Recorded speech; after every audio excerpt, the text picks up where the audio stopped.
AB পার্টির নেতৃবৃন্দদের সাথে ব্যক্তিগতভাবে আমার বা আমরা যারা এই আন্দোলনে ছিলাম আমাদের অনেকেরই একটা পূর্ব পরিচয় ছিল, একটা অনানুষ্ঠানিকভাবে পরিচয় ছিল।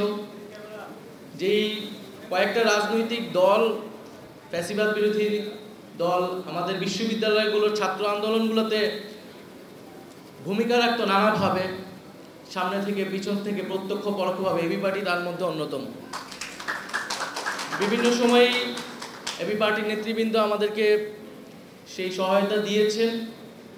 আরও অনেক বিভিন্ন রাজনৈতিক দলই আমাদের গত 7-8 বছরে আমাদের বিশ্ববিদ্যালয়ের যে ফ্যাসিবাদ বিরোধী ছাত্র আন্দোলন সেখানে ভূমিকা রেখেছে। তো এবি পার্টিকে সেজন্য আজকের এই আয়োজন থেকে ধন্যবাদ জানাচ্ছি। তো আজকে আমাদের পুরো রাজনৈতিক অঙ্গনেই যে আলোচনা ধরে আগাচ্ছে রাজনীতি, সংস্কার, নির্বাচন এবং তার সাথে আওয়ামী লীগের বিচার, তা আমরা মনে করি যে কোনোটাই একে অন্যের থেকে বিরোধী নয়, বরং এই তিনটার সমন্বয়ে বাংলাদেশের এই যে পরিবর্তন, গণতান্ত্রিক রূপান্তর, সেটি হওয়া সম্ভব। 5ই আগস্টে বাংলাদেশের জনগণ আওয়ামী লীগের বিরুদ্ধে একটি রায় দিয়েছে যে আওয়ামী লীগ বাংলাদেশে আর কখনোই রাজনীতি করতে পারবে না। ফলে আমরা যখন বলি জনগণ সিদ্ধান্ত নেবে আওয়ামী লীগের ব্যাপারে, জনগণ সিদ্ধান্ত নিতে পারে দুইটি উপায়, একটি ভোটের মাধ্যমে, একটি রাজপথে তাদের অবস্থান জানান দিয়ে গণ অভ্যুত্থানের মাধ্যমে। একটি যখন গণ অভ্যুত্থান হয়েছে, যে গণ অভ্যুত্থানে মুজিববাদকে, আওয়ামী লীগকে বাংলাদেশের জনগণ অস্বীকার করেছে এবং জনরোষে সেই ফ্যাসিস্ট সরকারের নেতৃবৃন্দকে দেশ থেকে পালাতে হয়েছে। এরপরে আওয়ামী লীগ বাংলাদেশে রাজনীতি করবে কি করবে না এই আলোচনায় আসলে আসতে পারে না। আমরা মনে করি আওয়ামী লীগের সেই নৈতিক ভিত্তি, রাজনৈতিক ভিত্তি হারিয়েছে।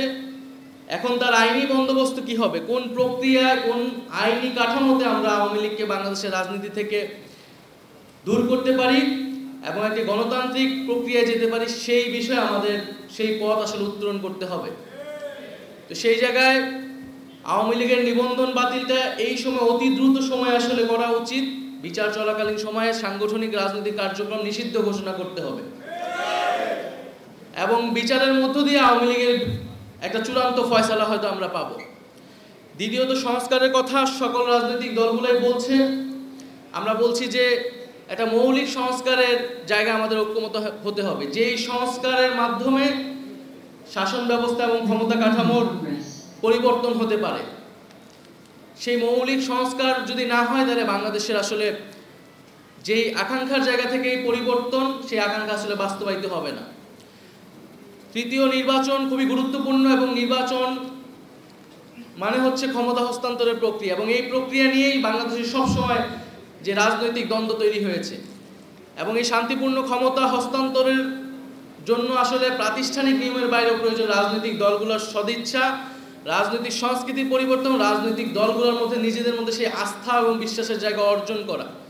সেই আস্থা ও বিশ্বাসের জায়গা যদি অর্জন না হয়, তাহলে শান্তিপূর্ণ ক্ষমতা হস্তান্তরের যেই সংস্কৃতি, সেটি বাংলাদেশে আমরা চালু করতে পারবো না।